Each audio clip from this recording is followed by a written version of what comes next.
6 days after the little girl was buried, her coffin was exhumed. The horror of that day has lived up to this very day. This incident happened years back in a village in Zimbabwe. An apparently healthy little girl who was out and about with her father, laughing and giggling for the most part as they explored the outer bounds of her village, suddenly began to convulse. Soon she was laying dead in her father's arms. The heartbroken father could not understand how a day they had looked forward to so eagerly would end up a day he would bury his daughter. The father and daughter were so close, he could not get her out of his mind. Every night she would appear in his dreams begging him to open her coffin.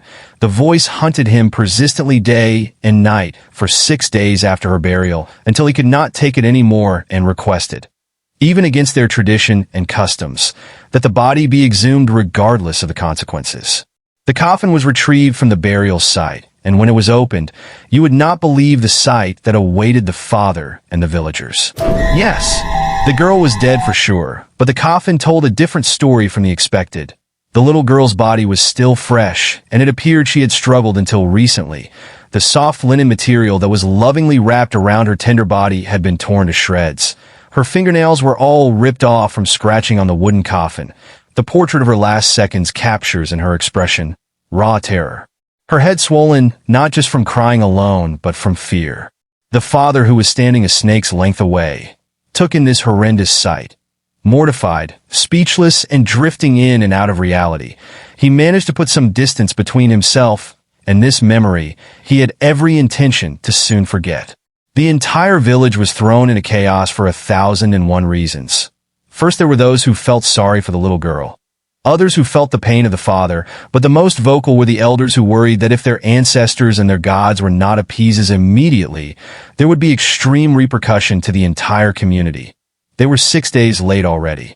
That night a procession was held outside the father's house. He remained inside, however, swallowing his pain in big lumps.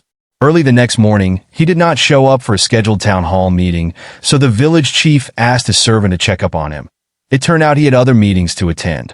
Another town hall meeting was quickly scheduled to discuss matters arising, and a decision was reached amongst others to bury father and daughter at a secret forest beyond the bounds of the village.